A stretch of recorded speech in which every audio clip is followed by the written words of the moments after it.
Olá, galerinha dos sextos anos, tudo bem com vocês? Aqui quem fala é o professor Jonathan, professor de língua portuguesa. Estou fazendo esse vídeo para explicar para vocês como fazer a atividade dessa semana. Então, antes de começar os exercícios, vocês vão colocar o nome completo, escolher a sala de vocês e o número de chamada.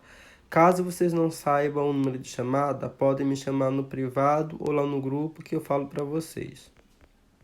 O próximo passo é conhecer os verbos. Aí nós temos assim: verbo é uma palavra que representa uma ação, estado ou fenômeno da natureza. Então, para cada ação que eu faço, eu represento essa ação com um verbo. Ou também, se eu me encontro em um estado, eu posso estar feliz, eu posso estar triste ou eu posso estar apaixonado. Para denominar como eu me encontro, eu uso também um verbo. Se eu quero indicar um fenômeno da natureza, como choveu, relampejou, nevou, esquentou, eu também uso um verbo, tá? Então, o verbo ele tem essas três funções: indicar uma ação, um estado ou um fenômeno da natureza.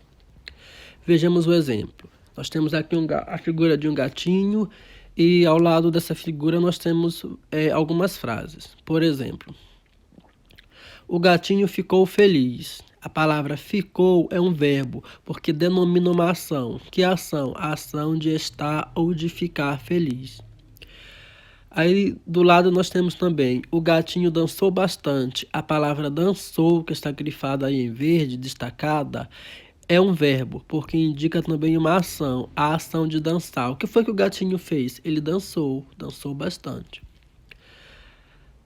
Em seguida nós temos o gatinho ganhou um beijo. A palavra ganhou, que está destacada em vermelho, é um verbo, porque indica uma ação. Qual a ação? Qual foi a ação que o gatinho recebeu?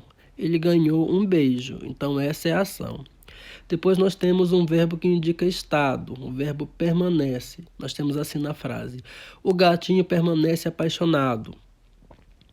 Qual o estado que o gatinho se encontra? Ele se encontra apaixonado. É esse o estado. Poderia dizer que o gatinho permanece triste ou o gatinho permanece feliz. Que também o verbo permanece estaria indicando um estado. O estado é como a pessoa ou o animal se encontra naquele momento.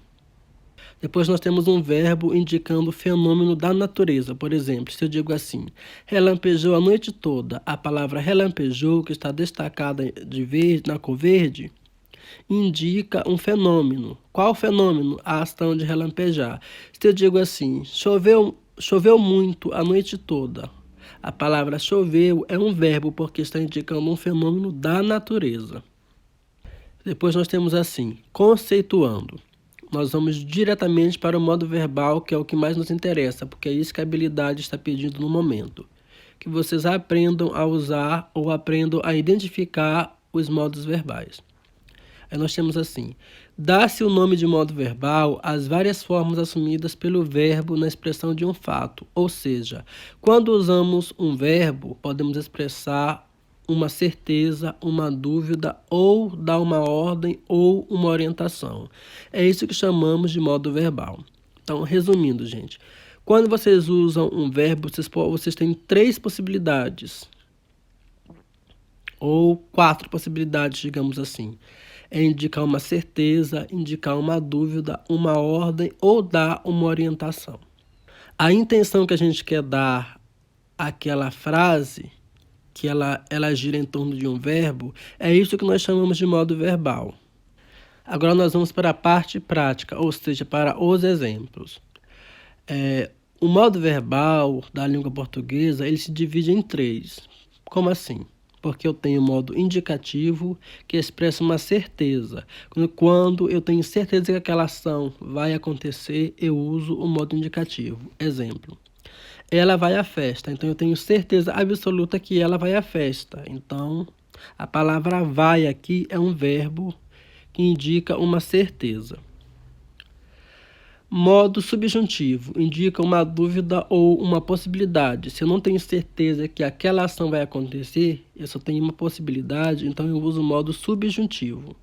Exemplo: pode ser que ela vá à festa. Então, a palavra vá aqui é um verbo que está no modo subjuntivo, porque ele indica uma dúvida, uma possibilidade. Não tenho certeza se ela vai à festa. Eu só acho que ela vai.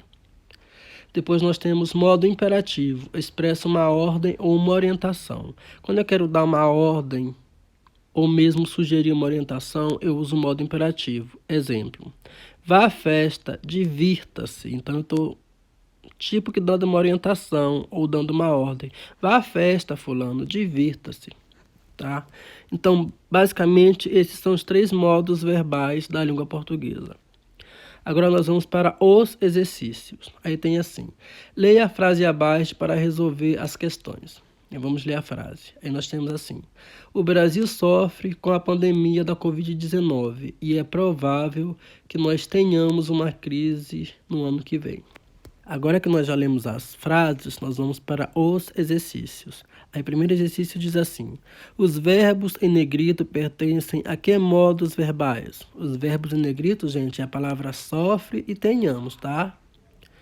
Aí nós temos as opções que vocês precisam escolher. Lembrando que vocês não é para olhar somente o verbo que está em destaque, mas olhar toda a frase, porque aqui tem um contexto, está dentro de um contexto. Aí vocês vão escolher a alternativa correta. Depois nós temos a letra B. O verbo sofre expressa certeza ou dúvida, está interrogando. Vocês vão ter que escolher se ele indica uma certeza ou uma dúvida, mas tem que prestar atenção no contexto que ele se encontra lá na frase.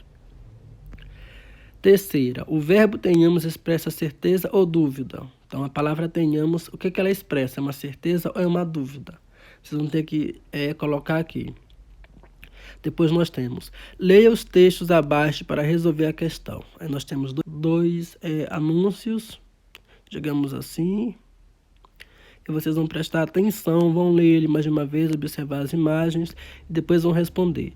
Os verbos tome e compre, usados nos exemplos acima, estão no modo. Então eu quero saber em que modo verbal eles se encontram, se é no imperativo, se é no subjuntivo ou se é no indicativo. Então, é isso, gente. Lembrando que depois que vocês escolherem as alternativas corretas, cliquem em enviar, que já vai aparecer para mim. Fiquem com Deus e até a próxima. Até o próximo vídeo. Qualquer dúvida, me chame no privado que eu tirarei a dúvida de vocês. Tchau.